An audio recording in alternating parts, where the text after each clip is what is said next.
Invitado especial en nuestra mesa de trabajo es el rector de la Universidad del Departamento de Córdoba, además presidente del Sistema Universitario Estatal SUE. Doctor Jairo Torres, muy buenos días, gracias por aceptar nuestra invitación y bienvenido. Muy buenos días, Gustavo, y un cordial saludo pues, a todos quienes nos están sintonizando en este momento.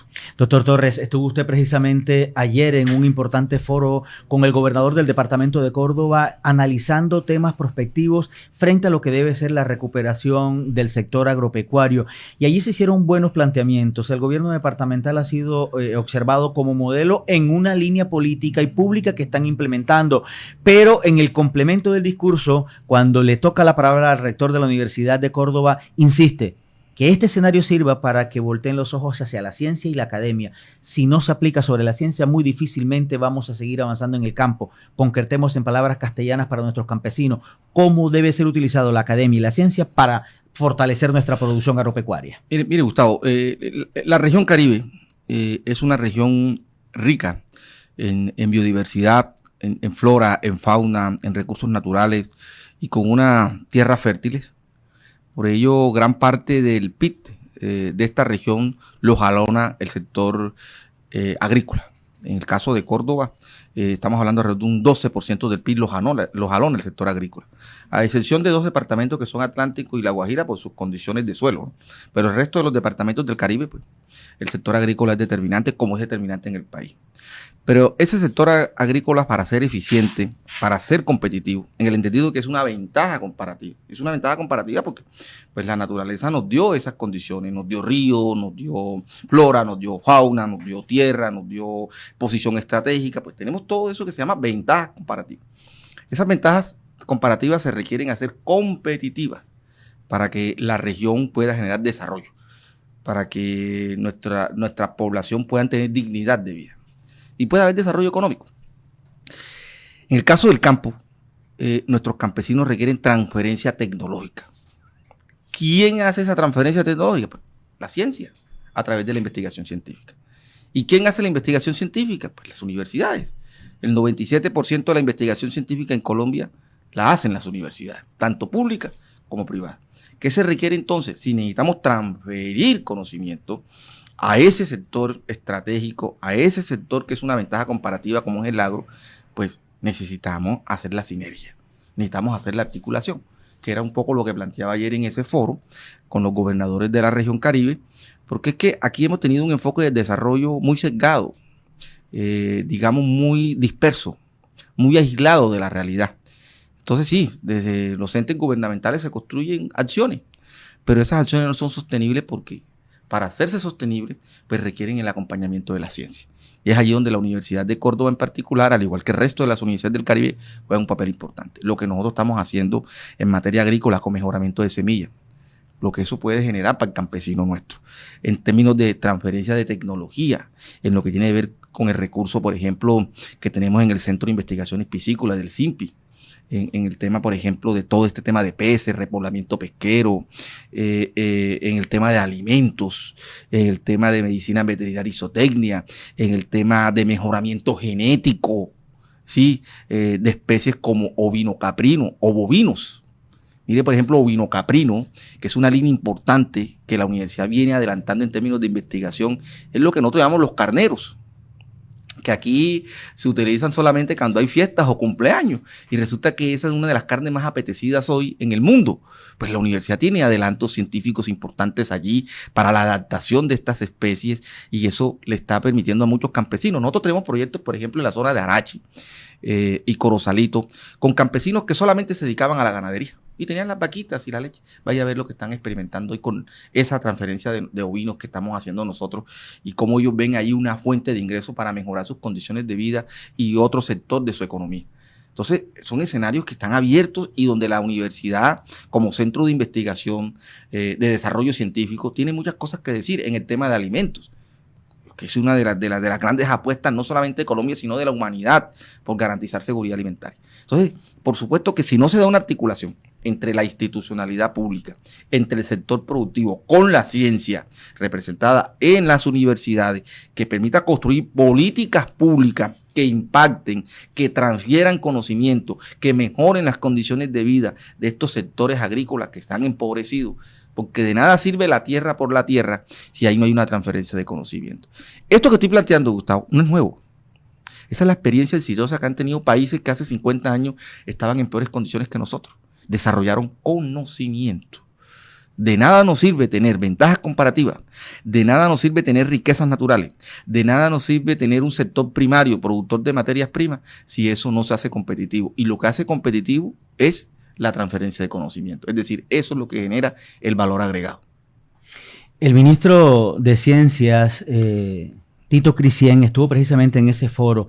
Mantiene precisamente muy buenas relaciones con los rectores de las universidades públicas y como integrante, además y habitante, como nacido en la región Caribe, la tiene totalmente clara, sabe hacia dónde apuntarle. ¿Con las universidades hay algún tipo de acercamientos con el ministro que permitan apuntar a nuevas convocatorias, apuntando precisamente a esas líneas, rector? Por supuesto, mire, Gustavo, y era una de las cosas que también planteaba ayer, y lo he planteado en muchos escenarios, y sobre eso he escrito repetitivamente en varias columnas de opinión.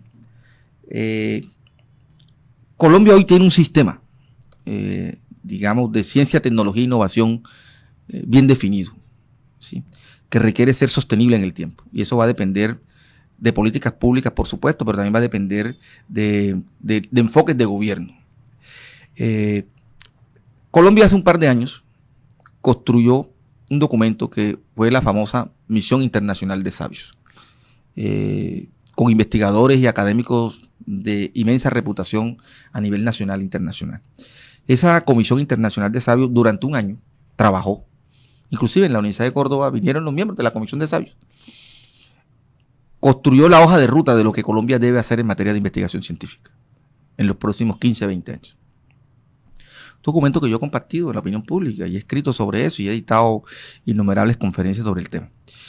¿Qué definió ese documento? Para contextualizar la pregunta que usted me está haciendo.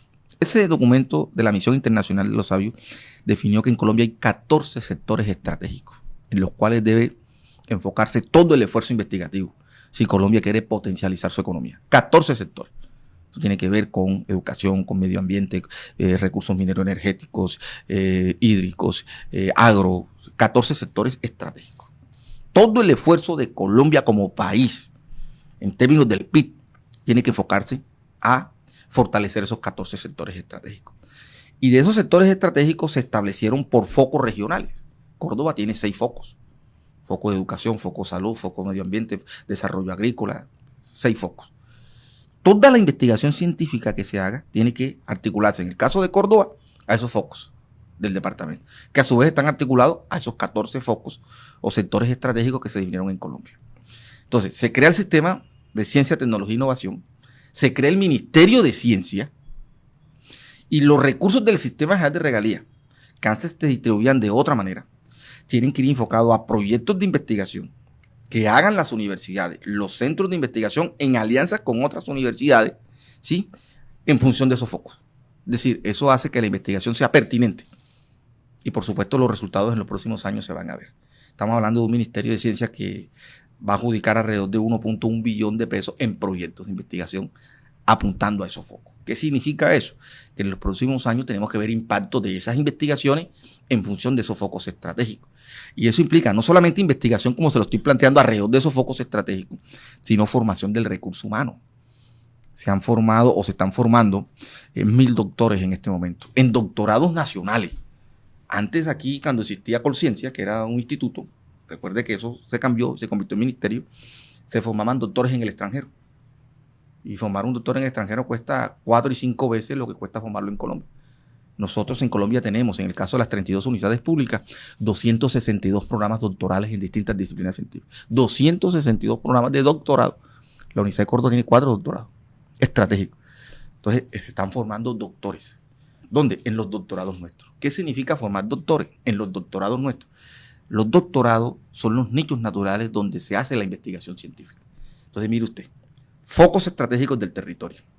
Programas doctorales en función de esos focos, es decir, formando investigadores al más alto nivel que le van a servir a los territorios. Entonces, claro, hay un enfoque que está naciendo, que hay que conservar, que hay que proteger, porque yo proyecto que en los próximos 10 años debemos estar recogiendo los resultados de esta nueva visión que se tiene. Por supuesto, como les decía, eso va de la mano de una voluntad política de quienes gobiernen. ¿Por qué? Porque la Misión Internacional de los Sabios dice, Colombia hoy invierte el 0.02% del PIB en investigación científica. Eso es prácticamente nada. La misión dice, debe llegar a un 3.5% del PIB. Por eso Colombia es uno de los países más rezagados en la región de América Latina en investigación científica. Entonces la misión dice, bien, están los focos estratégicos donde el país tiene que apuntar todo el esfuerzo investigativo en ciencia, tecnología e innovación, pero eso requiere recursos. Y esos recursos salen del PIB. Pero necesitamos que en los próximos 10, 15 años, ese PIB, que hoy es prácticamente nulo, de 0.02%, llegue a 3.5%.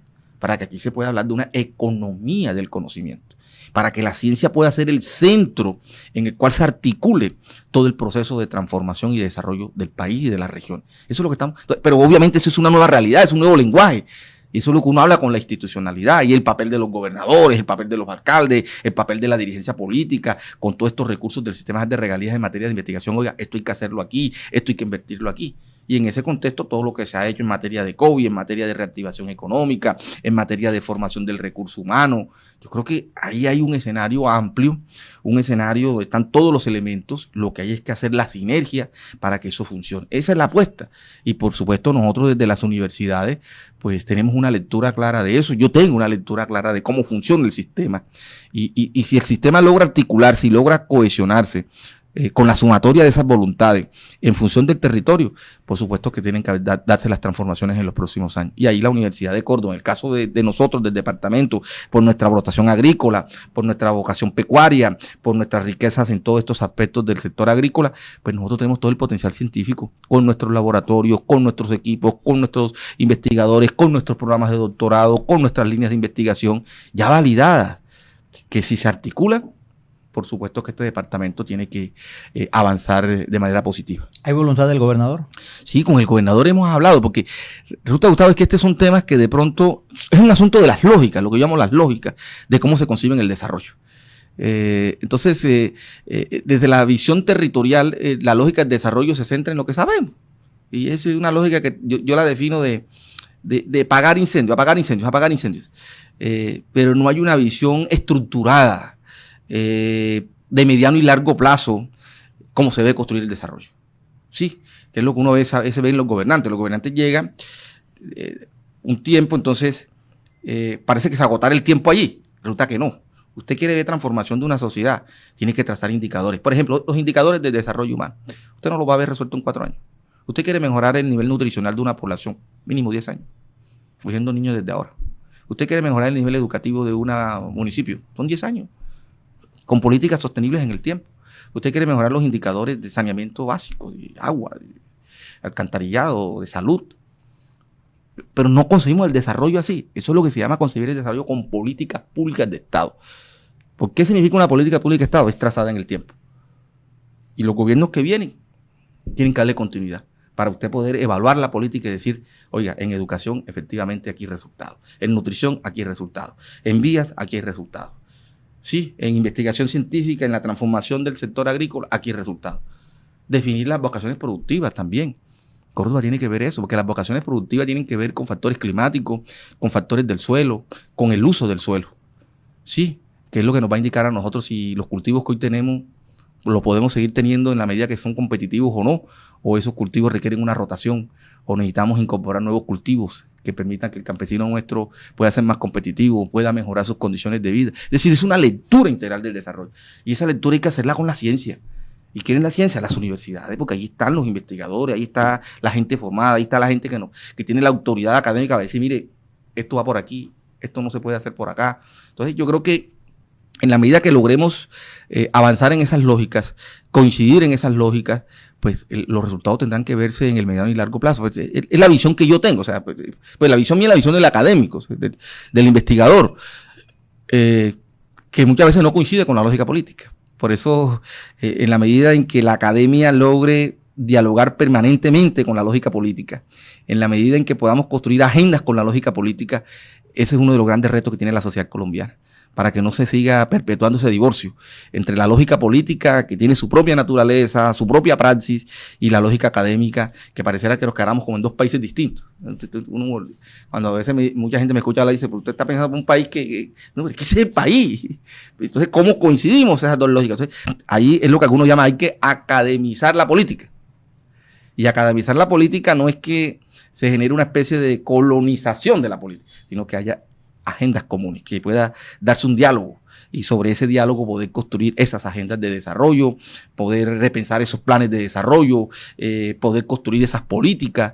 Yo creo que ese es el gran reto. Y las sociedades que han logrado avanzar en estos temas que yo le estoy planteando es porque han hecho eso. No se han desarticulado de la academia, no se han desarticulado de la ciencia. Por lo que dije ayer en el foro también, sin la ciencia no es posible conseguir el desarrollo. Oiga, y qué bueno sería armar un plan, porque de eso se trata, hacer una planeación del territorio. Hagamos una planeación del territorio a 20 años, que ya la Universidad de Córdoba lo planteó en su momento, y hay un documento que quedó allí marcado. Pues recojamos, porque hay unos indicadores allí, y bueno, vamos a ver sobre qué plan montamos a 20 años, gobernaciones y sus regiones, para hablarlos en conjuntos con municipios, que permita cada 4 años valorar, avanzamos, no avanzamos, dónde fallamos, dónde hay que fortalecer, hacia dónde hay que apuntar, y llevar el acompañamiento de todas las instituciones de la academia, de todos los grupos de investigación en el departamento, para poder concebir lo que el doctor Torres dice, concebir un desarrollo integral del territorio. Creo que ese debería ser la gran apuesta, y ojalá ese sea el discurso de los próximos debates electorales que se nos avecina, para Congreso, para Presidencia y para los términos locales y departamentales, porque nada sirve volver a violentar en redes, verbalmente, en tarimas, como lo quieran denominar, el proselitismo político que nada construye, simplemente bajo destrucción, sino ofrecer verdaderos proyectos de planeación. Por eso le decía, respetable la autonomía de esas lógicas, ¿sí? Pero el desarrollo significa integrar esas lógicas. Por eso la integración entre la institucionalidad pública, lo que yo llamo el Estado local, el sector productivo y la academia. Esa es lo que se llama la famosa tríada, que se volvió repetitiva porque quedó en el discurso, quedó en la teoría. Esa tríada tiene que sentarse, y sobre esa tríada es que se tienen que construir las agendas de desarrollo. Sobre esa tarea de la que tienen que construirse los planes de desarrollo, si realmente un departamento, un territorio, una región quiere avanzar. Porque solo cada quien por su lado, pues, no vamos a generar los impactos transformadores que necesitamos. Y yo creo que en Córdoba, como te he dicho, Gustavo, yo he tenido la oportunidad en los últimos 5 años de no solamente estudiar el tema, de estudiar estos temas, de comparar este modelo con los países que ya son exitosos. Pues yo he estudiado mucho el modelo de los tigres asiáticos, he estudiado mucho el modelo de algunos países europeos, he ido y he observado, y eso me da a mí, digamos, una visión de cómo podemos estructurar eso. Y cuando uno hace esos comparativos y llega acá, dice, aquí tenemos todos los elementos. Necesitamos la sinergia, necesitamos es que nos sentemos con voluntad férrea, con compromiso decidido. Y por eso el desarrollo, y eso es otra expresión que yo he venido acuñando, el desarrollo tiene que verse de una manera generacional. Nosotros a veces pensamos que somos inmortales. Hay una idea de la inmortalidad. Resulta que no. Nosotros, como seres humanos, cumplimos ciclos vitales.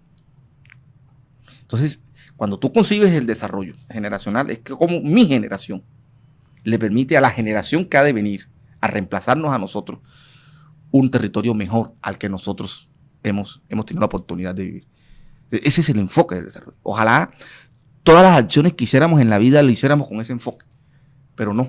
Pareciera que el tiempo se detuviera, pareciera que nosotros fuésemos inmortales y pareciera que viviéramos solos, de que no necesitamos de otro. Entonces, allá donde yo siempre he venido insistiendo, esta generación, mi generación, es como cuando yo hablo en la Universidad de Córdoba, yo digo, mire, yo soy rector hoy, y les digo a los directivos y todo, nuestra generación, a nosotros nos tocó esta responsabilidad de dirigir esta institución, y se lo digo a los estudiantes también, pero atrás hay una larga cola que ha de reemplazarnos a nosotros. Cuando ellos lleguen aquí, encuentren una institución mejor a como nosotros la recibimos, para que ellos se la entreguen a los que vienen mejor a como nosotros se la entregamos. Y esa es la conciencia que tenemos que construir en esta sociedad. Así tiene que concebirse el desarrollo. Yo creo que es allí donde nos hemos equivocado, ¿sí? y nos quedamos en esa lógica coyuntural, esa lógica del poder centrada solamente en lo electoral, de cómo nos mantenemos, de cómo nos perpetuamos, totalmente desvinculado de una sociedad que pide a grito respuestas, pide a grito transformaciones, pide a gritos cambios en la medida en cómo hemos hecho las cosas, en cómo ha vivido la gente, en que hay que dignificarle la vida a la gente. Y eso implica oportunidades, eso implica transformaciones, eso implica agendas de desarrollo. Y es lo que yo de manera muy repetitiva he venido proponiendo. Y en las conversaciones que tengo permanentemente con el gobernador, pues coincidimos en eso. Y yo creo que sobre eso es que hay que construir agendas de cara a los próximos años en el departamento de Córdoba. Y no solamente enfrescarnos en lo que ya, por ejemplo, el otro año hay elecciones, entonces es el que más votos tenga y es el que haga las componendas. Y uno no ve en el debate los argumentos del debate de lo que el territorio requiere. Nosotros, desde la universidad, usted sabe que yo en eso he sido persistente, permanentemente colocar esos temas en la agenda del debate. ¿Qué vamos a hacer con el agro? ¿Qué vamos a hacer con esto? O sea, colocar esos temas en el debate. Sí. Rector, y van a hacer este año nuevamente también a llamar a los congresistas. Bueno, ¿qué tienen? Todo es van a intervenir pues, desde ese punto de vista de la academia. A veces la gente se equivoca por eso, por las lógicas que yo digo. O sea, es como el que está en la lógica política, mira el mundo desde allí. Cree que no existe fuera de esa lógica ninguna otra esfera de acción. La universidad, por su naturaleza, tiene que ser el centro de las ideas. La universidad es la conciencia crítica de la sociedad. La universidad encarna un proyecto social y cultural al servicio de la sociedad. Ahí está el pensamiento. ¿Y para qué se construye el pensamiento? El pensamiento se construye para que fluya, para que transforme, para que acompañe, para que ilumine, para que oriente. Por eso la universidad tiene que ser digamos, el eje que nuclee todos los debates sobre el desarrollo en este departamento. Y eso, digamos, es el viraje que le hemos dado a la universidad. Y por eso yo estoy, que usted me da cuenta, porque dice, oye, ¿por qué el rector siempre está opinando? Claro que tiene que opinar el rector. Porque el rector es la voz de una institución de pensamiento, de ciencia. Y si no lo hace la universidad, ¿quién lo va a hacer? O sea, si la universidad no es la voz autorizada para decir qué hay que hacer en el agro, con una facultad de ciencias agrícolas de más de 50 años, con investigación científica de referencia, sí, ahí está la ciencia. Y yo digo, esa ciencia hay que volcarla al territorio. ¿Y cómo la volcamos al territorio? Cuando la articulamos con la institucionalidad. Y cuando esa ciencia impacta. Mire lo que hoy estamos haciendo. Hemos hecho en el Alto Sinú unos modelos de transferencia tecnológica, por ejemplo, con Emberacatío, que son únicos en Colombia, de cómo hemos mejorado y dignificado condiciones de vida. Lo que estamos haciendo en el río Cauca, recuperar un río que quedó sin peces, que era la fuente de subsistencia de miles y miles de campesinos por el impacto de Hidroituango. En estos días nos sacaron una nota en RCN Televisión.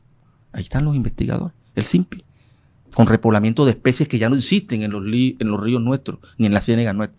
Nosotros tenemos un banco de especies, nosotros hemos preservado las especies, esas especies ancestrales que ya hoy nosotros, digamos, lo que aún tenemos memoria de nuestros abuelos, no existen en los ríos nuestros. Ahí está, ahí tenemos eso nosotros, ¿sí? Lo que estamos haciendo en materia, por ejemplo, de recuperación de suelo, lo que estamos haciendo en el Bajo Cauca, recuperando suelos destruidos por la minería ilegal, por el uso indiscriminado del mercurio. Ahí estamos nosotros, recuperando suelos para que esos suelos puedan ser productivos y le den condiciones de vida a los campesinos. Entonces, esta es una universidad que tiene una tradición científica, y si nosotros, en función de lo que está pasando en este territorio, nos quedamos mudos, pues la universidad no tiene razón de ser ni de existir. Ella tiene que ser allí. Y para algunos, en ese sentido, Gustavo, la universidad se convierte incómoda. Es incómoda porque pues, nos acostumbramos a lo mismo, al status quo. Y para mucha gente, pues no quiere cambiar el status quo, porque el status quo le resulta confortable, cómodo. Pero esa no es la tarea de la universidad, esa no es su esencia, esa no es su naturaleza. Y por eso la universidad tiene que estar permanentemente diciendo, orientando, acompañando, aunque para muchos ella sea incómoda por esa razón. Rector, rápidamente, temas académicos y administrativos. Académicos, bueno, definitivamente este semestre se termina de forma virtual. ¿Garantías para el segundo semestre académico de este año? Es lo que la gente se pregunta. ¿Hay segundo semestre este año académico en la Universidad de Córdoba? Mire, Gustavo, no voy a ahondar en esto porque pues, la opinión pública conoce. Pues hemos estado muy atentos a todos estos procesos que no solamente son de la universidad, sino en el contexto nacional, ¿no? El tema del paro nacional, así como generó afectaciones en la economía, y pues, eso lo conoce el país, pues también afectó a las universidades, porque las universidades se sumaron a ese paro nacional. El caso de la Universidad de Córdoba, usted sabe que nosotros desde el 3 de mayo, cuando se inició el paro indefinido por parte de los estudiantes, nos faltaban 8 semanas para terminar el primer semestre académico del 2021. retomamos clases el pasado 21, esas 8 semanas terminan el 11 de septiembre. O sea, el 11 de septiembre termina el primer semestre académico del 2021. Y ahí tenemos todo un receso de un mes de matrícula y todo eso, y hacia octubre, a finales de octubre, estaremos iniciando el segundo semestre del 2021, que terminaremos la primera semana de marzo del 2022. Sí, y ya tenemos el calendario del 2022, el 2022 sacaremos nuestros 2 semestres académicos. Pero no, la universidad está fluyendo, está trabajando normalmente, terminando estas 8 semanas. Salieron los resultados hace un par de días de los admitidos del primer semestre, del segundo semestre del 2021. Pues que estarán iniciando en octubre, cuando se inicie formalmente tanto el semestre académico. Así que no, el parte a la opinión pública, a la ciudadanía, es de normalidad. Simplemente pues se nos corrieron los calendarios por las razones que ya he explicado, pero la universidad pues sigue trabajando, sigue en normalidad.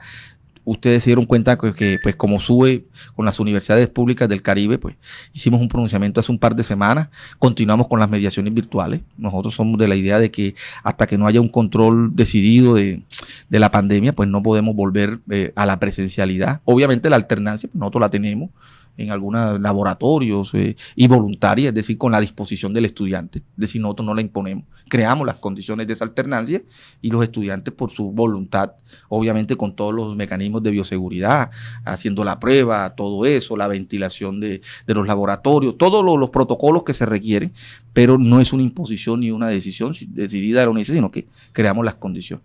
Y hasta que esto no esté controlado, pues, y es lo que como sociedad nosotros esperamos, para volver a retomar el cauce normal de las cosas.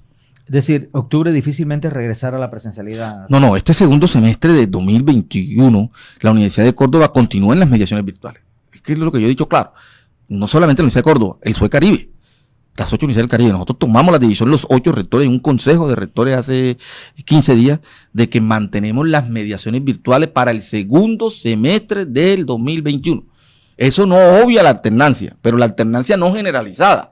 La alternancia en ciertas áreas que requieren trabajo de laboratorio, que solamente van 4 o 5 estudiantes, 10 estudiantes, se alterna así. Y eso voluntario.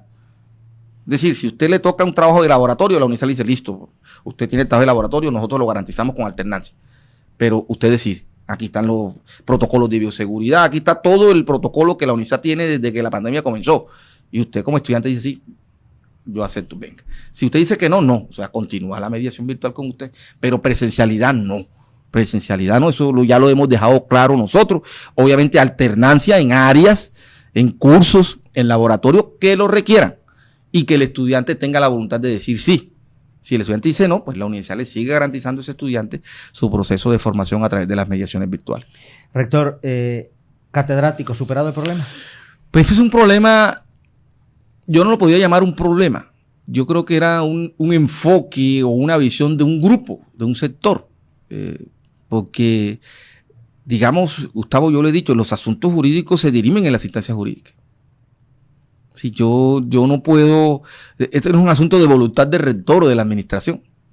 Ahora, este no es un tema nuevo, este es un tema ya viejo, que viene de hace rato, no en la universidad, en el país, las universidades públicas. Siempre que hay paro, se suspenden los contratos de los catedráticos. La gente no entendía eso.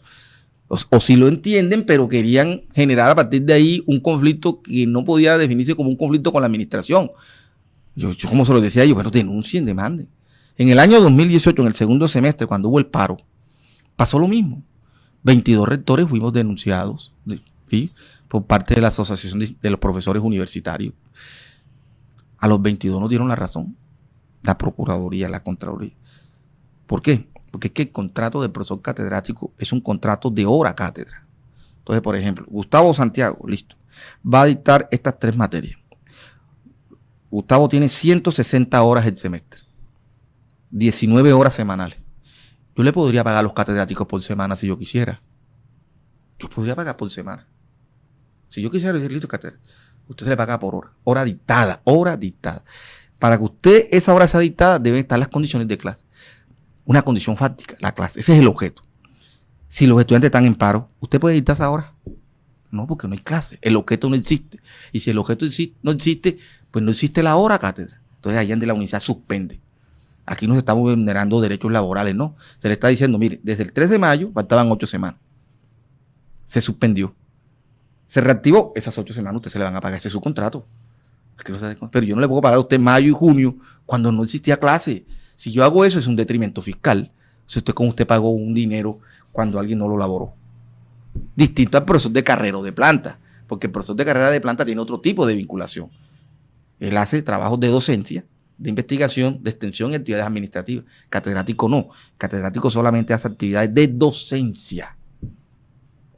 ¿Sí? Es otro tipo de vinculación. Entonces, sobre eso, Gustavo, existe toda la claridad jurídica. Entonces, ¿en qué consistió el tema? No, páguenos mayo y junio, que no hubo clase. ¿Cómo voy a pagar mayo y junio si mayo y junio no hay clase? O sea, ¿cómo voy a pagar si usted no laboró? Si aquí no se está desconociendo el pago, está diciendo se congeló el pago porque no hay actividad académica, se reactivó la actividad académica, las horas se reprograman y es su mismo contrato laboral. Si tenía 170 horas, sus 170 horas. Igual se le va a pagar lo mismo. Sí, listo, exactamente, no. Ahí no hay modificación de nada. Sus 170 horas se van a pagar. ¿Al final entendieron, rector? Pues, le digo, es que a veces este tema son más las subjetividades, los ánimos, y cuando usted actúa con subjetividades y prevenciones y prejuicios, pues se enceguece la racionalidad. Entonces no hay razón. O sea, que ese es el gran problema cuando uno discute asuntos. Entonces yo digo, yo en asuntos religiosos, en asuntos morales, son discusiones interminables, porque son las subjetividades las que se imponen, y no es la razón. Entonces pasa a veces cuando este tipo de cosas, toda la ilustración jurídica, con el sindicato. Es más, los mismos abogados del sindicato lo dijeron, ¿no? La universidad tiene la razón.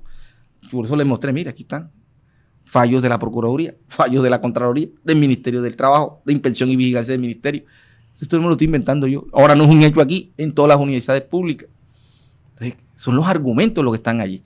Pero a veces la subjetividad y la prevención impide ver el argumento y la razón. Pero bueno, independiente de lo que haya pasado, la universidad retomó su cauce. Estamos terminando nuestras 8 semanas para poder seguir estabilizando el calendario académico. Rector, finalmente, y agradeciéndole su generosidad, porque sé que tiene otros compromisos, terminación de la universidad en el municipio de Sahagún. Digo terminación porque lo que le hace falta es la dotación. ¿Ese proceso cómo está? Pues no he hablado con el gobernador sobre ese tema en particular, porque usted sabe, Gustavo, que ese es un tema que ya compete de resorte de la administración departamental. La función de la universidad ahí es entrar a operar el funcionamiento de esa sede. Es competencia de la administración departamental la terminación de la infraestructura física y la dotación de esa infraestructura física. Es función de la universidad en el marco del convenio que firmemos en su momento, una vez ya todo esto esté definido, administrar. Y administrar significa los programas académicos, poner en funcionamiento la sede.